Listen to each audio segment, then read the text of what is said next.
Good morning, viewers. Today I am present before you with the novel of Raja Rao, The Serpent and the Rope. In today's podcast, I will be talking about the theme of this novel, that is East West Encounter or Synthesis. Before I begin the podcast, it is advisable that you keep a notebook and a pen so that you can jot down the important points relating to this particular topic. It is further advisable to use earplugs for listening to the podcast. So here I begin. Indians writing novels in English have from the very beginning attached great importance to the presentation of East-West relationship. Some have presented East-West relations as one of conflict and have stressed the basic differences between the two modes of life, while others have stressed the similarities and hinted at the possible synthesis of the two cultures. In Raja Rao's The Serpent and the Rope, the theme assumes a depth and validity never achieved before. Rama is an Indian Brahmin, sensitive, imaginative, and learned in the Advaita philosophy of oneness of all, and he goes and lives in France for a long time. Arid marries a French woman, Madeleine. He is thus both of the East and West and understands the attitudes and values of both. In his own research in the Albigensian heresy, he has been trying to explore the possible links between the French Cathars and Indian religious thought. In his understanding of India, he has a twofold advantage.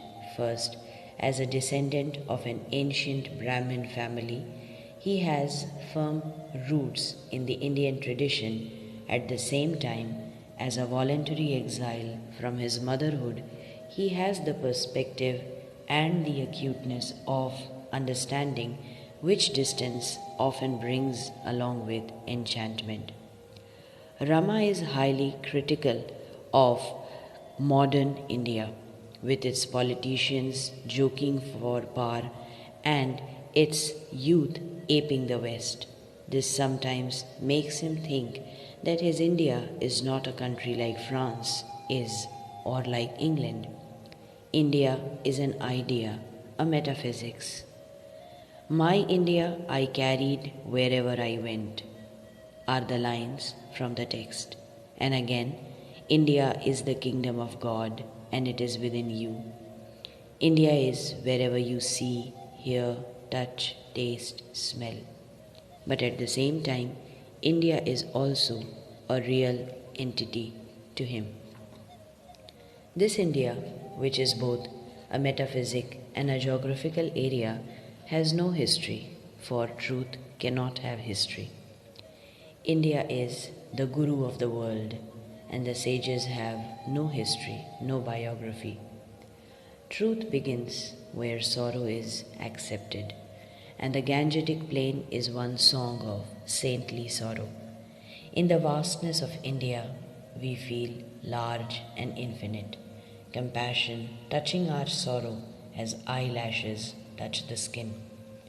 Someone behind and beyond all living things gave us the touch, the tear, the elevation that makes our natural living so tender. Both their thirst for truth and their large-hearted compassion have made the Indians such a serious people. According to Meenakshi Mukherjee, India as conceived in the novel is a metaphysical idea, the quintessence of Advaita philosophy. India at all other levels is excluded. The West for Rama is mostly France, though he has given us authentic glimpses of England, of Cambridge, and of London during the coronation. It is obvious that his first love is France, which he seems to know very intimately. The difference between the north and the south of France has been evocatively brought out in the book. All the French characters are authentic. One is particularly impressed by the picture of Uncle Charles, who is very typical. Analyzing Madeleine's psychology from the French point of view, we can say that her conversion to Buddhism is indicative of her attempts to come closer to Ram. And the reasons why she preferred Buddhism appears to be: first, it is a less complex religion, and secondly, it was the religion of Indochina with which the French were long in contact, and hence their acquaintance with it was deeper.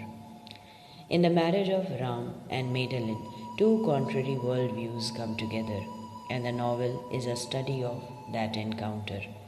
In spite of their sharply differentiated attitudes towards life, Ramaswamy and Madeleine, the central figures, have one striking similarity as characters. They are both intensely self conscious about the cultures they represent. Hardly ever do they regard themselves or each other simply as individual human beings. Instead, they are constantly interpreting their own and each other's actions in terms of their national and cultural differences, invariably ending up with generalizations about Indian and Western traits of character.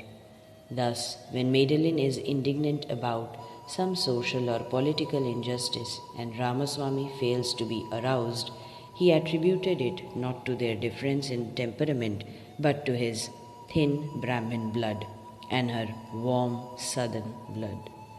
When Ramaswamy feels an affection for Catherine and talks to her like an elder brother, he hastens to explain, I quote, I acted no doubt from my Indian instinct.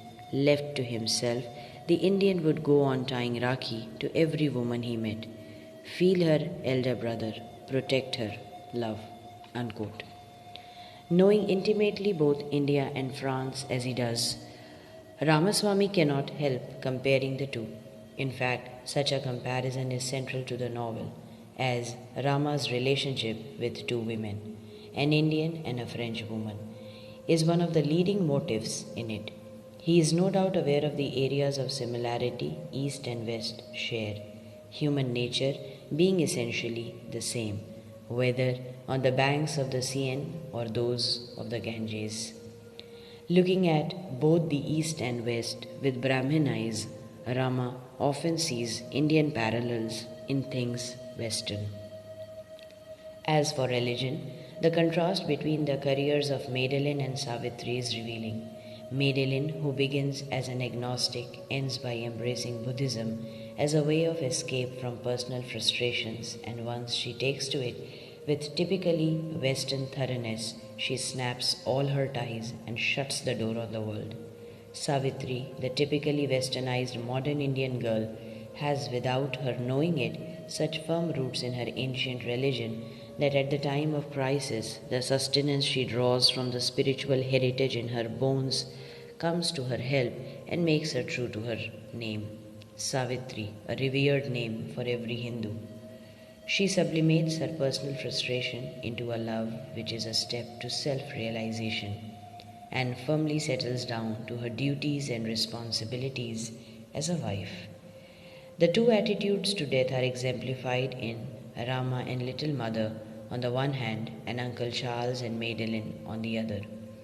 Uncle Charles hates to talk about death and pathetically clings to sexual enjoyment. Madeleine never recovers from the shock of the death of her two children. Rama and Little Mother, on the other hand, cannot understand what death means and do not believe that death is. Hence, Ramaswamy can describe the death of his firstborn with almost detached objectivity, and his reaction to the news that his second child, a son, has died at birth is, I was neither in pain nor was I relieved. I felt above both like a child looking at a kite in the sky. Death and life are not opposite things, observes Rama, but alternate. Events like spring and winter, heat and monsoon, well grounded in this Vedantic faith, little mother widowed at a young age starts a new life as mother to her son and stepchildren. She has lost a husband but gained a whole family. Thus, we can say the East West theme finds a memorable representation in the novel The Serpent and the Rope.